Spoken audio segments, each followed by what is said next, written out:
사대교회 사자에게 편지하기를 하나님의 일곱 영과 일곱 뼈를 가진 이가 가라사대 이렇게 말합니다. 여기서 하나님의 일곱 영과 일곱 뼈를 가지신 이는 부활하신 예수 그리스도이십니다.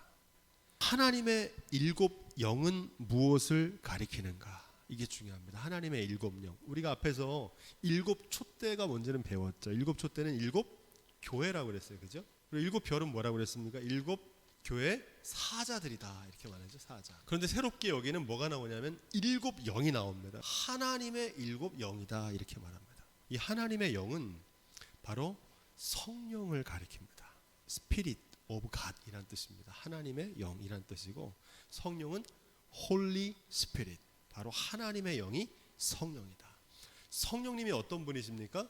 우리와 함께 하시는 하나님이십니다. 사도 요한은 이 성령에 대해서 독특한 이름을 붙입니다. 뭐라고 그러냐면 보혜사라고 부릅니다. 보혜사. 들어보셨죠?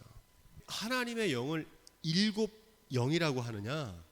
보혜사 성령께서 다양한 사역을 하십니다.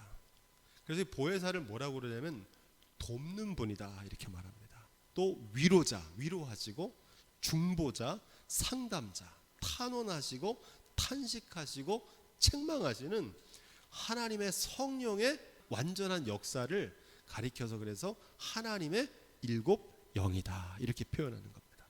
요한계시록을 읽을 때는 항상 요한복음을 같이 봐야 돼요. 왜냐하면 요한복음도 사도 요한이 쓴 거고 이 요한계시록도 사도 요한이 쓴 거기 때문에 요한복음 14장 16절에 보면 내가 아버지께 구하겠으니 그가 또 다른 보혜사를 너희에게 주사 영원토록 너희와 함께 있게 하시리니 저는 진리의 영이라. 또 찾아보죠. 요한복음 14장 26절 보혜사 곧 아버지께서 내 이름으로 보내실 성령 그가 너희에게 모든 것을 가르치시고 내가 너희에게 말한 모든 것을 생각나게 하시니라. 한 구절만 더 찾아보면 이 보혜사에 대한 말씀 요한복음 16장 8절입니다. 그가 와서 죄에 대하여 의에 대하여 심판에 대하여 세상을 책망하시리라. 아멘.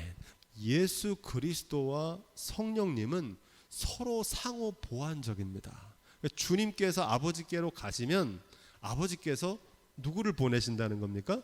약속하신 성령을 보내시겠다는 겁니다. 그래서 아버지와 아들과 성령 이 삼위일체 하나님의 역사 속에서 이 말씀을 읽으시면 됩니다. 다시 오늘 말씀으로 돌아와서 요한계시록에 이 하나님의 일곱 영이 또 다른 말씀에 나옵니다. 어디에 나오냐면 요한계시록 1장 4절에 보시면 요한은 아시아에 있는 일곱 교회에 편지하노니 이제도 계시고 전에도 계시고 장차 오실 이와 그 보좌 앞에 일곱 영이다 그러잖아요. 여기 나오는 말씀이 이미 앞에서 하신 말씀이에요. 계시록 4장 5절 보좌로부터 번개와 음성과 뇌성이 나고 보좌 앞에 일곱 등불을 켠 것이 있으니 이는 하나님의 일곱 영이라. 아멘. 뭐라 그럽니까? 보좌 앞에 일곱 등불이 있다는 거예요. 이는 하나님의 일곱 영이다 이렇게 말합니다. 일곱 영이 또 나와요. 근데 여기서 우리가 주목해야 될 건 이 일곱 영이 어디 있다고 그럽니까? 하나님의 보좌 앞에 있다는. 보좌 앞에. 이 땅에서는 로마 제국이 다스리는데 눈을 들어 보니까 하늘에는 보좌가 있고 그 옆에 보좌 옆에 계신 어린 양이 있는 거예요. 그런데 거기에 누구도 계시는 겁니까? 하나님의 일곱 영이 그 가운데 계시는 겁니다. 자, 우리 한 군데만 더 찾아보겠습니다. 요한계시록 5장 6절 내가 또 보니 보좌와 내 생물과 장로들 사이에 어린 양이 섰는데 일찍 죽임을 당한 것 같더라. 일곱 뿔과 일곱 눈이 있으니 이 눈은 온 땅에 보내심을 입은 하나님의 일곱 영이더라. 아멘. 대략 좀 개념을 잡고 있어야 됩니다. 하나님의 보좌가 있고 거기에 24장로도 있고 내 생물도 있어요. 각각의 역할을 우리가 나중에 배우게 될 텐데 중요한 분이 누굽니까? 어린 양이 계시잖아요. 이 어린 양이 누굽니까? 예수 그리스도. 근데 그분에게 일곱 뿔과 일곱 눈이 있는데 이 눈이 온 땅에 보내심을 입은 하나님의 일곱 영이라는 겁니다. 성령을 통해서 우리의 중심과 세상을 감찰하신다는 말입니다. 왜 감찰하십니까? 세상을 심판하시고 또 구원하시려고. 정리해보면 이런 겁니다. 심판과 구원의 권세를 보좌로부터 위임받으신 어린 양 예수 그리스도의 불꽃 같은 눈으로 온 세상을 살피시고 모든 심령을 감찰하시는 성령님을 증거하고 있는 줄로 믿습니다. 하나님의 영은 성령님이다. 이걸 기억하시면 됩니다. 자, 그러면 이 7별은 무엇인가? 아까 우리가 7별은 뭐라고 그랬습니까? 하나님의 사자라 그랬잖아요. 그래서 사자는 하나님의 일꾼이란 말입니다. 보내심을 받은. 그래서 여기는 두 가지 의미가 있어요. 하나는 교회의 지도자이기도 하고 또 동시에 뭐냐? 하나님의 천군과 천사들을 말합니다. 앞에서 살펴봤던 거는 7교회의 사자 지도자들을 말했다면 이 7별은 주님이 보내시는 천군 천사를 의미합니다. 이것을 정리하면 어떤 의미냐? 7 영과 7별을 지금 누가 붙들고 계시는 거예요? 예수 그리스도께서 가지셨다 그러잖아요. 그 말은 예수 그리스도께서 주관하신다는 거예요. 성령을 주관하시고 천군과 천사를 주관하신다는 겁니다. 예수께서 성령으로 감찰하시고 천군 천사를 보내셔서 심판하시겠다는 겁니다. 그분께서 뭐라고 말씀하시냐? 1절 하반부에 보니까 이렇게 되어 있습니다. 내가 내 행위를 아노니. 이 사도교회는 주님으로부터 책망만 받은 유일한 교회입니다. 여기서 말하는 행위는 선행이나 악행을 말하는 그런 행실이 아닙니다. 많은 사람들이 행위를 본다 그러면 하나님께서 우리가 착한 일 한 거 아니면 나쁜 일 한 거 이런 행실을 보신다고 생각하는데 그런 의미가 아닙니다. 여기서 말하는 행위를 본다는 것은 뭘 본다는 거냐면 하나님의 말씀대로 준행하는 삶을 보신다는 겁니다. 이게 중요합니다. 주님은 우리의 외모가 아니라 중심을 보시고 행위가 아니라 믿음을 보시고 겉이 아니라 속을 보는데 이 중심은 언제 드러납니까? 위기의 순간에 말로 드러납니다. 말은 삶으로 열매 맺습니다. 그래서 행위를 보신다고 하는 것은 그 중심에서 나오는 말씀대로 준행하는 삶을 보신다는 거예요. 요한계시록 20장 12절에 보면 이렇게 되어 있습니다. 또 내가 보니 죽은 자들이 물론대소하고 그 보좌 앞에 섰는데 책들이 펴있고 또 다른 책이 펴있으니 곧 생명책이라. 자기 행위를 따라 책들에 기록된 대로 심판을 받으니 이렇게 기록되어 있습니다. 우리가 기억해야 될 것은 하나님의 심판의 기준은 우리의 행위를 보신다고 그러는데 그것은 몇 가지 행실이 아니고 우리의 삶을 심판하십니다. 우리의 인생, 우리의 일생 하나님 앞에서 생명책에 기록된 대로 심판받게 되는 줄로 믿습니다. 그리스도께서 성령을 보내서 그 눈으로 보니까 그 중심이 이 사대교회는 살았다 하는 이름은 가졌으나 죽은 자라는 겁니다. 아주 유명한 말씀이죠. 명실상부라는 말이 있잖아요. 명실상부. 이름과 실제가 서로 같아야 되는데 유명무실한 겁니다. 이름은 그럴듯하고 멋있는데 실상은 그렇지 못한 겁니다. 한마디로 이름값을 못하는 겁니다. 귀한 직분을 맡은 사람은 거기에 걸맞는 삶을 살아야 됩니다. 직분은 맡았는데 그 직분에 합당한 삶은 살지 못하는 겁니다. 한마디로 특권은 누리면서 책임과 의무는 감당하지 않았던 겁니다. 잎만 무성한 무화과나무처럼 열매가 없는 겁니다. 2절 말씀, 요한계시록의 핵심 메시지는 제가 전에도 말씀드렸죠. 두려워하지 말라는 겁니다. 두려워하지 말라가 첫 번째 메시지고 이와 더불어 또 중요한 메시지가 있는데 한번 따라해 보겠습니다. 깨어 있으라. 예수님께서도 누가복음 21장 36절에 뭐라고 말씀하셨냐면 이러므로 너희는 장차 올 이 모든 일을 능히 피하고 인자 앞에 서도록 따라해 보겠습니다. 항상 기도하며 깨어 있으라. 아멘. 이게 결론입니다. 항상 기도하며 깨어있는 삶을 살라는 겁니다. 그래서 오늘 말씀에 요한계시록도 똑같아요. 뭐라고 얘기합니까? 너는 일깨워 그 남은 바 죽게 된 것을 굳게 하라는 겁니다. 여기서 일깨우다는 말이 뭡니까? 깨어 있으란 얘기입니다. 이것을 자성과 성찰이라고 합니다. 자기 자신을 자각하는 거예요. 죽을 수밖에 없는 존재라는 인간의 유한성을 자각하는 것을 말합니다. 우리의 인생이 영원하지 않고 끝나는 날이 있다는 겁니다. 그것을 알고 사는 지혜를 말합니다. 시편 90편 4절에서 이렇게 말하죠. 우리에게 남은 날을 계수하는 지혜를 주옵소서. 우리의 인생이 끝나는 날 끝이 아니고 하나님의 심판대 앞에서 우리의 삶이 결산하는 날이 온다는 겁니다. 그걸 자각하고 살라는 겁니다. 이날은 온 지구상에 있는 모든 사람에게 이 말이라. 예수님께서 이렇게 말씀하시거든요. 예외 있습니까? 없습니까? 없다는 거예요. 그래서 이 성경이 전하는 종말신앙의 메시지는 예수님도 그렇게 말씀하셨고 요한계시록의 메시지도 똑같아요. 종말의 메시지는 뭡니까? 죽음을 생각하며 오늘을 사는 삶입니다. 마지막을 생각하며 끝을 생각하며 오늘을 하나님 앞에서 부끄럽지 않는 삶을 사시기를 주님으로 부탁을 드립니다. 이게 종말신앙의 메시지입니다. 메시지 성경은 이 대목을 이렇게 번역합니다. 그러나 내가 벌이는 그 분주한 일들로 봐서는 과연 네가 그런지 나는 모르겠다. 너의 일에서 하나님의 일이 이루어진 것이 아무것도 없다. 지금 너의 상태는 절망적이다. 사대교회에게 하시는 말씀이에요. 그러니까 사대교회는 우리의 인생이 영원하지 않다는 사실을 모르고 사는 모습을 보니까 이 땅에서 천년만년 살 것처럼 사는 거예요. 그러니까 너는 가망이 없다는 거예요.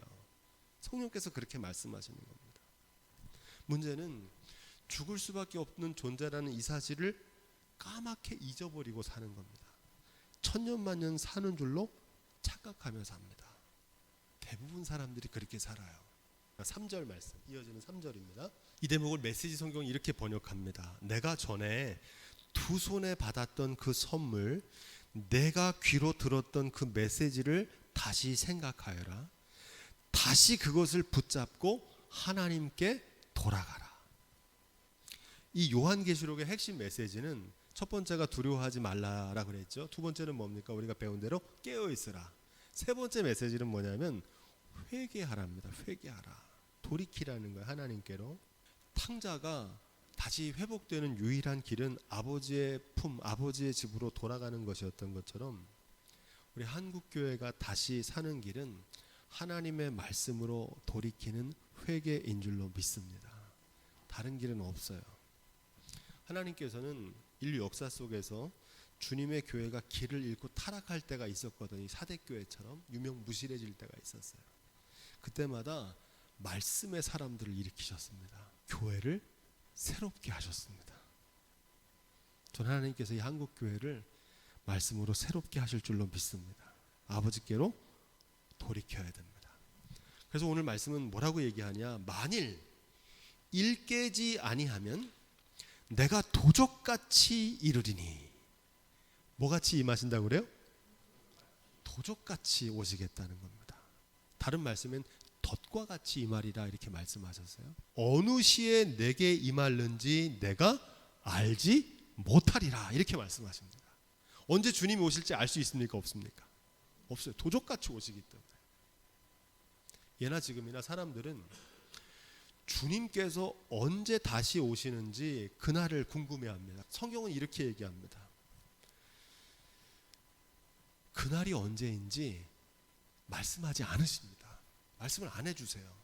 심지어는 아들도 모르고 천사도 모르고 오직 아버지의 권한에 있다 그럽니다. 그러면서 뭐라고 말씀하시냐면 너희의 알 바 아니라고 그러십니다. 여기 아주 중요한 의미가 있어요. 성경이 의도적으로 침묵하는 겁니다. 말을 안 해주는 거예요. 일부러. 성경이 침묵하는 걸 주님께서 말씀 안 하시는 것을 그 해답을 자기가 찾으려고 하는 겁니다. 그래서 이단이 나오는 거예요. 성경이 안 한 얘기를 자꾸 자기가 하는 거예요. 주님이 가르쳐 주지 않으시고 말씀하지 않으시는 중요한 이유가 있습니다. 왜 말씀 안 하실까요? 그날이 언제인지 중요하면 말씀해 주시겠죠. 왜 말씀 안 하셨느냐? 종말 신앙의 핵심은 언제 주님이 다시 오시는지가 아닙니다.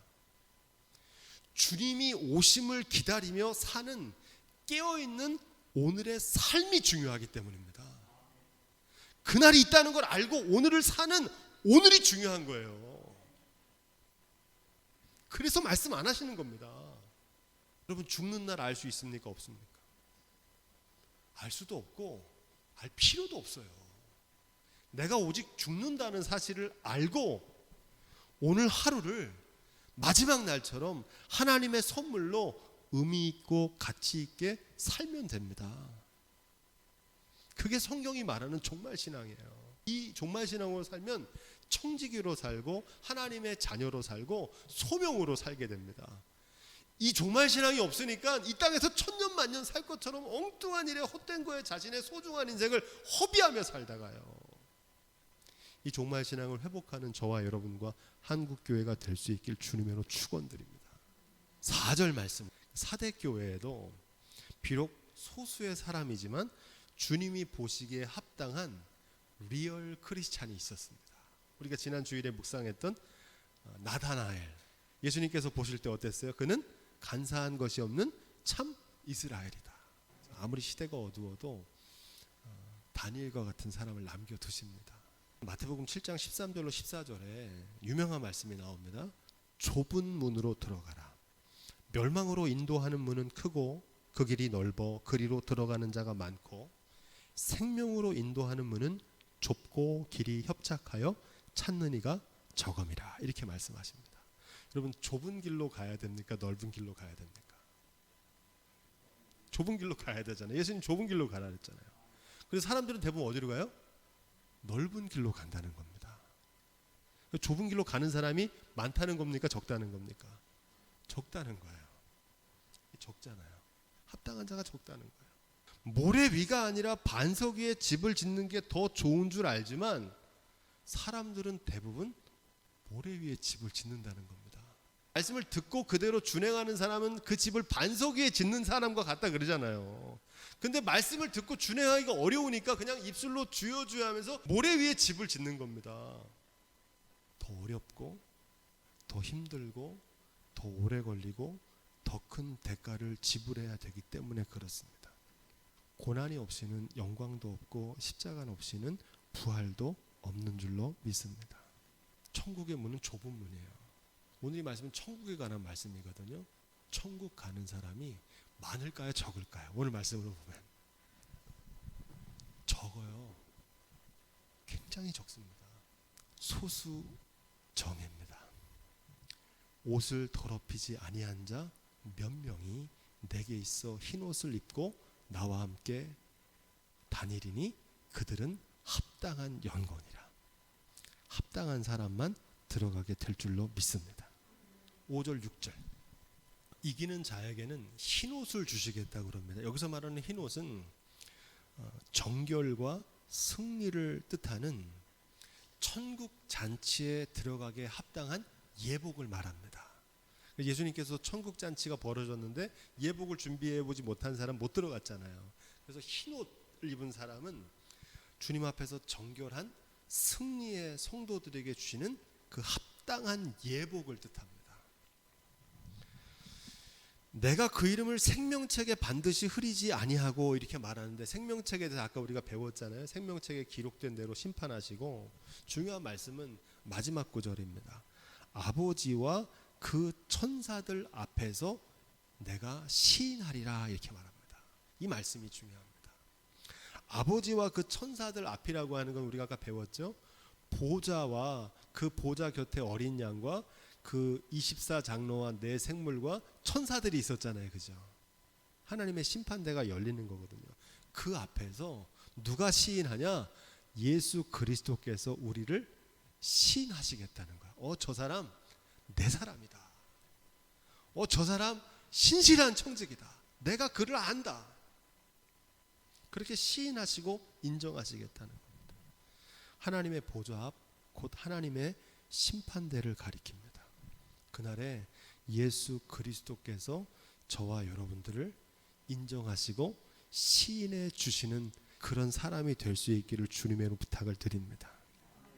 마태복음 10장 32절로 33절에 귀한 말씀이 나옵니다. 누구든지 사람 앞에서 나를 시인하면 나도 하늘에 계신 내 아버지 앞에서 그를 시인할 것이요, 누구든지 사람 앞에서 나를 부인하면 나도 하늘에 계신 내 아버지 앞에서 저를 부인하리라. 왜 십자가를 지고 고난 가운데도 그 믿음의 길을 지키며 가야 되냐면, 여기서 승부가 나는 게 아니라 하나님의 심판대 앞에서 내가 여기서 주님을 모른다고 하면 그 앞에서도 주님이 나를 모른다고 하고, 내가 주님을 부인하지 않고 내가 주님을 이 땅에서 시인하면 그 천국 심판대 앞에서도 주님이 우리를 시인하실 줄로 믿습니다. 이 말은 위기의 순간에 우리의 말로 주님을 시인하냐 그렇지 않느냐는 겁니다. 이 말씀 앞에는 이렇게 되어 있어요. 몸은 죽여도 영혼은 능히 죽이지 못하는 자들을 두려워하지 말고, 오직 몸과 영혼을 능히 지옥에 멸하시는 자를 두려워하라. 참새 2마리가 한 아시리온에 팔리는 것이 아니냐.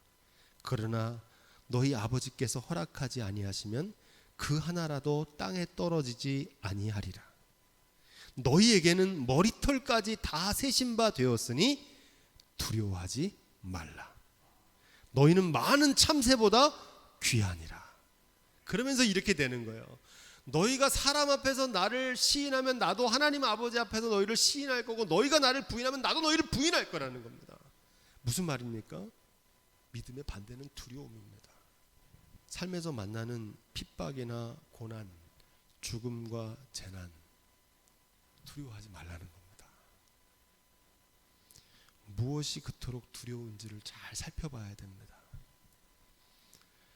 몸의 건강이면 건강에 주관 되신 하나님을 더 경외해야 되고, 죽음이 두렵다면 생명의 주관 되신 주님을 두려워하시길 부탁을 드립니다. 경제 위기가 두렵다면 물질의 주관자 하나님을 두려워해야 됩니다. 사람들의 평판이 아니라 우리의 중심을 판단하시는 하나님을 두려워할 수 있기를 주님으로 부탁을 드립니다.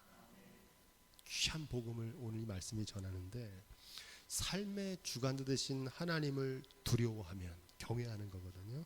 그러면 세상의 그 어떤 것도, 그 무엇도, 죽음도 두려울 것이 없습니다. 이게 역설이에요. 이게 우리가 믿는 기독교입니다. 요한계시록은 바로 이 믿음을 증거하고 있습니다. 이 믿음의 주인공들이 다 되시기를 주님의 이름으로 축원드립니다.